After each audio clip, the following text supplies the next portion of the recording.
everyone. Hello. Good evening. Let me try to find my way to safety. Thank you for being here.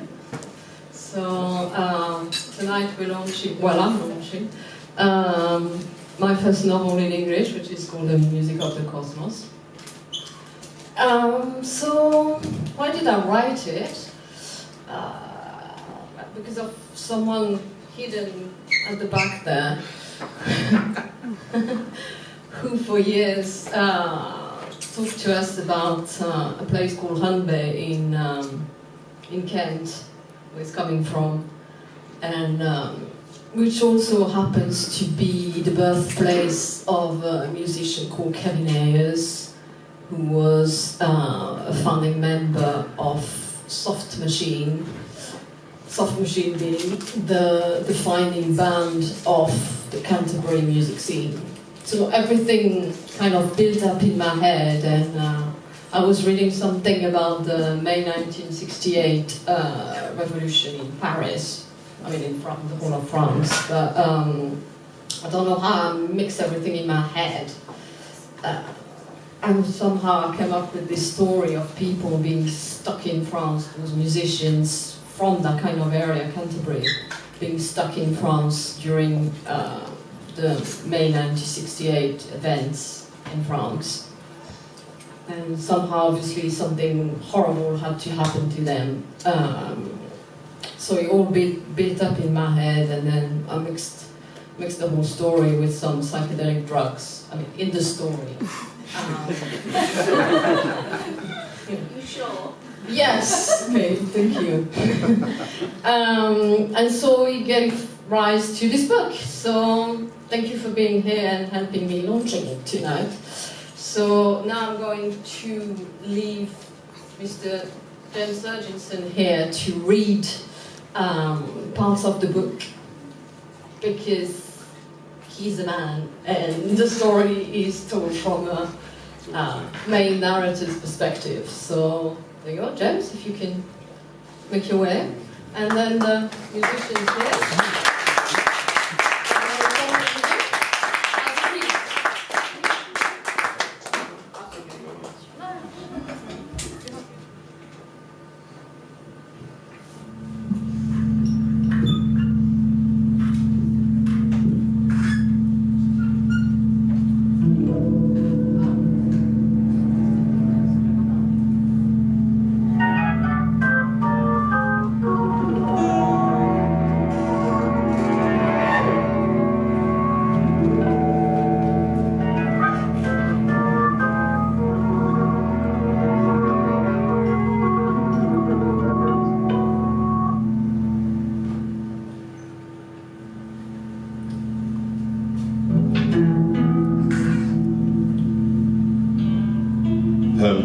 July 2013. It may have been a dream, one of those dreams you wake up from in the early hours, long before dawn, at this most dangerous time when, too afraid to move, you find yourself wandering between the other world and the physical realm. Over the past 45 years, there have been many such nightmares, bringing me back to the house where it all happened, but I still cannot figure out if what I remember is the truth, or just a figment of my imagination. It may have been a dream, but it destroyed my life.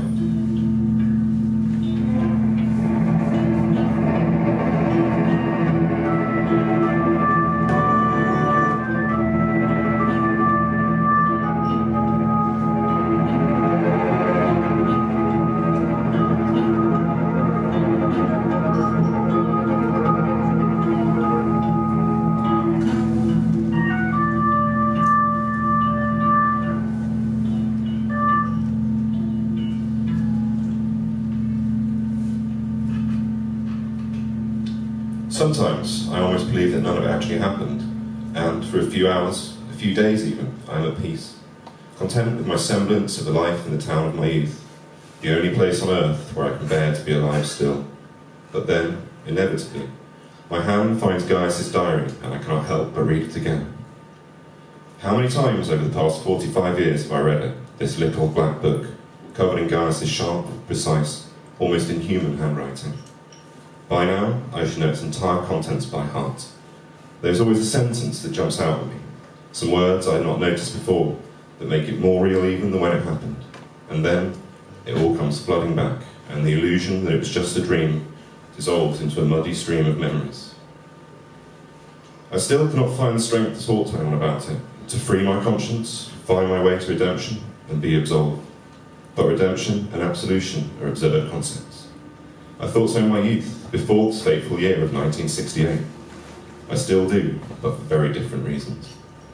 Back then, it was because God was dead.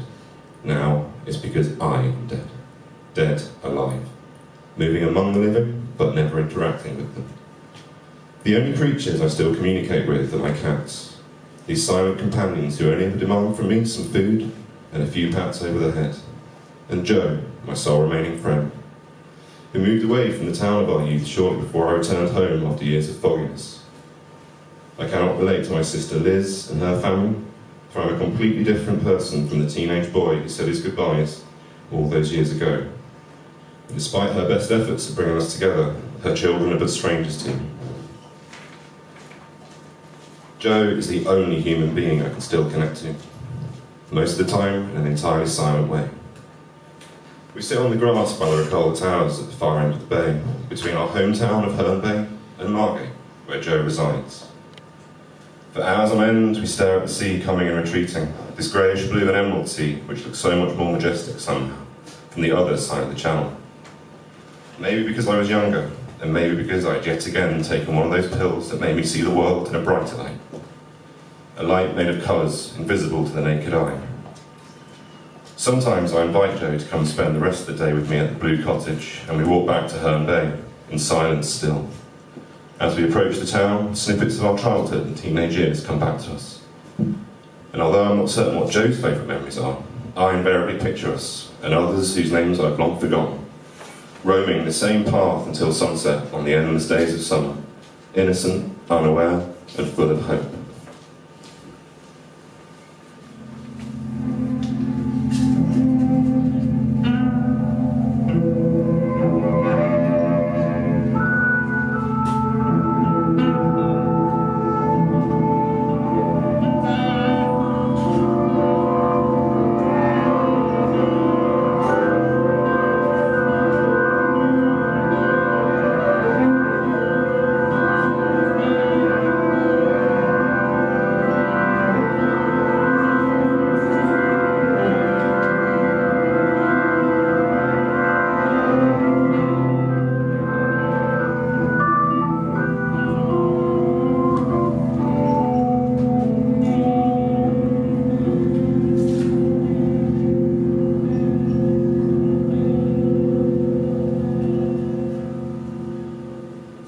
The past is not like a foreign country.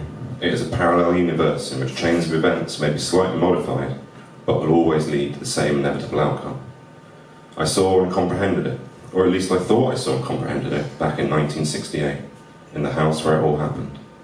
But I saw many things that made sense to me when I was a prisoner of this house, and no longer did by the time I reached Cadaqués. Nothing made sense anymore by the time I reached Cadaqués. Not even the simplest facts of life. And the first question I wanted to ask Signor Geordie was whether I was really standing there before him, or if I was just a ghost, just a dream. Oh, What a Dream, sang Kevin Ayres, the most famous child of Herne Bay, about Sid Barrett, an acid casualty just like me. Although, not when fully aware of the truth behind Barrett's story, I cannot draw a comparison between the two of us. I would like to say that our paths crossed at some point, on Central Parade or at the Clock Tower, the cinema or the library, but it would be a lie. Kevin did not stay in the town very long. I saw him play with the wildflowers at the Starlight at the time when we started making music of our own, a time when we could not get enough of these experimental sounds that would later become acknowledged as the beginning of the Canterbury music scene. But I'm not here to bear witness to the emergence of the Canterbury scene, and the Starlight is now Bingo Hall, and the story of these musicians is not my story, even though we started making music around the same period and in the same part of the world.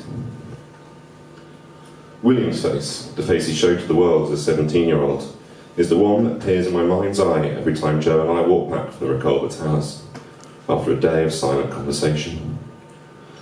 William's satisfied face at having mastered another piece of music from some Baroque composer he waxed lyrical about at the time.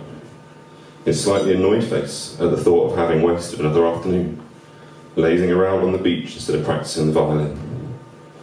His incredulous, angry face when he realised that he would not be joining the Royal Academy of Music in the autumn of 1966. And his jubilant face after we wrote our first tune, him on violin, me on electric guitar, and Joe on vocals. Alfie had not yet joined us on the organ, although the version with his jazz chords is the one that was eventually recorded as part of our demo.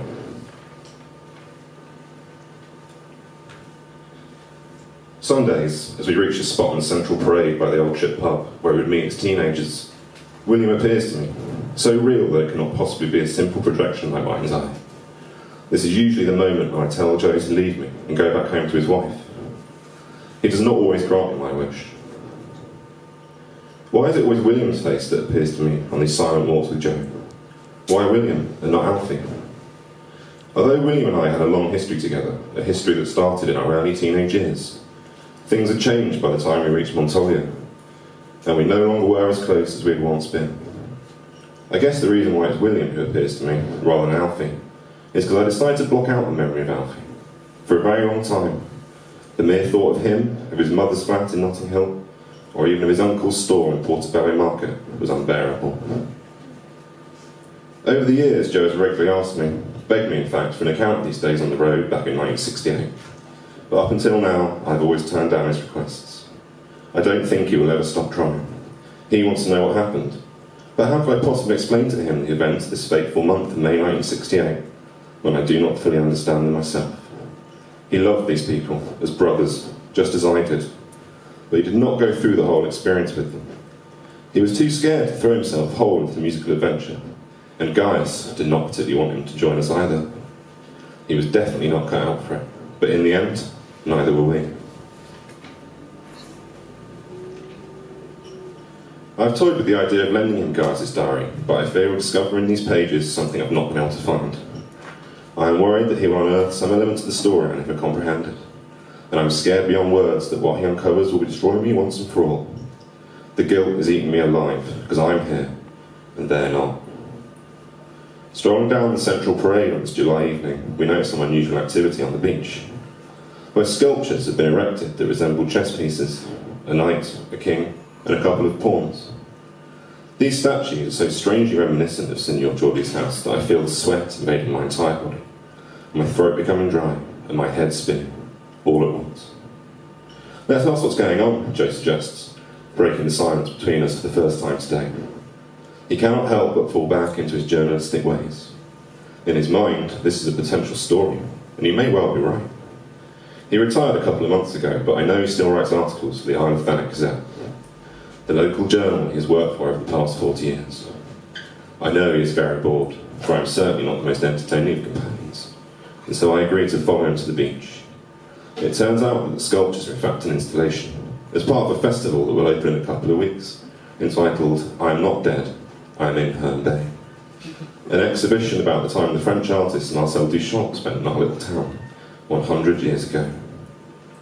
According to the kids Joe is talking to on the beach, the name of the festival comes from the contents of a postcard Marcel Duchamp wrote to a friend. As always, I remain silent, for I no longer know how to behave in the presence of strangers. Oddly enough, one of the kids, art students from London most likely, reminds me of Alfie. Over the past 45 years, I've forced myself not to think about Alfie, so much so that I can no longer picture his face in my mind's eye. But there he is, right in front of me, not a day older than he was then. This kid's accent is somewhat different from Alfie's. London still, but more East End. What they call Mockney these days, at least according to Joe. On our way back to my place, as the continuous flow of Joe's words fails to penetrate my brain, I feel strangely connected, for the first time in decades. I could have written these very same words. I am not dead. I am in Herne Bay.